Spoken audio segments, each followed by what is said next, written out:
What's going on, everybody? Today we're going to look at a handful of decks for the co-op mode. Now I'm going to be breaking it up into 3 different categories. We're going to have a duo perspective with a damage deck and a support deck, and then we're also going to break it up into a solo deck perspective. So feel free to look in the description. I'll drop some timestamps so you can jump to where you need. Now, when I say duo perspective in the co-op mode, there is no party system, so you do have to require a bit of luck, but if you're close to a trophy range with a buddy and you hit play at the same time, you do have a chance of getting in the same game.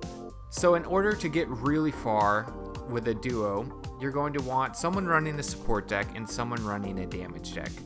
For the damage deck, we have a few different options, and of course, tinker it how you want. Option 1 is going to be Demon Hunter, Executioner, Bombardier, Grindstone, and Cold Mage. The Executioner is actually a really solid card for the co-op mode, just purely for, well, its execution. But once you get into the later waves and you're facing bosses with the 1 million plus health, you're going to find it super beneficial. At its max level, it does, I believe, 36% of its health as an execution. So if you're facing a boss with 1 million health, it's going to execute that thing when it hits the 360,000 health mark, and that's huge, and it's going to come in handy many times in the later levels. Now with this deck, you're going to rely a lot on a support deck. It's going to be boosting up your Demon Hunter, going to be boosting up everything it can. The Grindstone's going to offer that extra critical chance. Cold Mage's going to be there so it can slow the enemies down and really allow you to do maximum damage. Option number 2 is one that's actually recommended on the community tier list.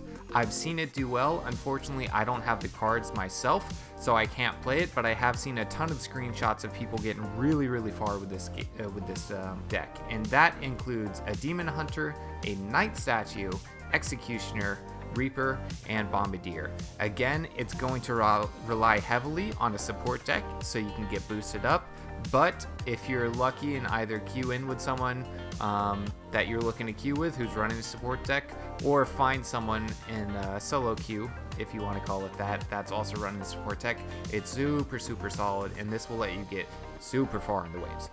Now, we're going to look at support deck next. Now, I think support deck can be super effective if you're solo queuing, so to speak, and aren't trying to queue up with a friend, because a lot of people are wanting to do damage decks. You're going to come across people that this will help out tremendously. Option number 1 is Harley Quinn, Summoner, Mime, Shaman, and Mana Cauldron. Now with this deck, your whole goal is to support your teammate. You're only looking to buff their cards. You're trying to get as many shamans as possible so you can buff their cards. Now be very mindful of when you're merging your shamans. You don't just want to merge it as soon as you get one. Look at your teammate's board, see what's on it, and see when a good time to merge is. So when you're using a shaman in co-op, it's going to merge level increase a card on your teammate's board rather than take it away. So if they have, for example, let's say 7 Mana Cauldrons out early game, and only a couple Zealots, don't use your shamans instantly, because the chances of it going to a Mana Cauldron are rather high, and that's not nearly as beneficial as leveling something else that's much more crucial in their deck.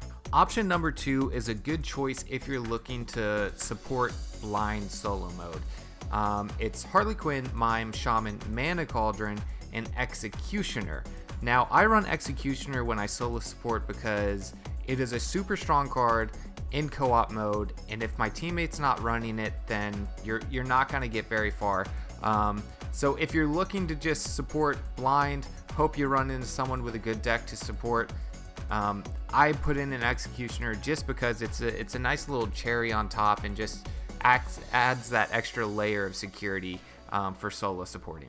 Now the next deck we're going to be looking at is a solo deck, and this is for when you're going in completely blind. You're not going to get super far unless you get incredibly lucky. These options are for getting you to like wave 40, wave 45, 50 pretty easily, get you some gold, but let's take a look at them. Option number 1 is Harley Quinn, Zealot, Chemist, Mana Cauldron, Bombardier, or Cold Mage. Option number 2 is Harley Quinn, Zealot, Grindstone, Dryad, Bombardier, or a Cold Mage. And option 3, which is another one from the community tier list that I've yet to try out because I don't have Knight Statue, but it is Knight Statue, Executioner, Zealot, Cauldron, and Bombardier. Now there are a few things to note. When you are running a Zealot deck, that attack damage scales with mana. So the more mana you have stored up, the more damage it does. However, it does have diminishing returns.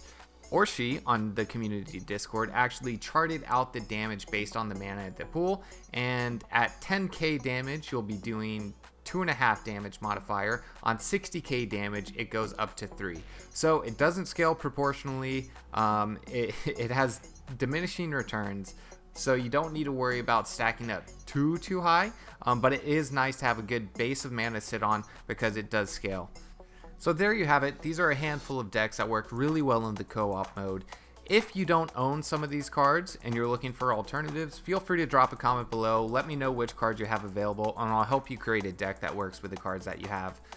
Again, it's really hard to get, unless you're incredibly lucky to wave 100, 150 that you see in some screenshots, maybe on the community subreddit, the Discord, unless you're queuing up with someone intentionally. If you're going in completely blind, just aim for about wave 40, wave 50, get 1,000 gold and get out of there. Be happy with the wins, because it's going to be really hard, or you're going to need a lot of luck to get past those waves going in blind.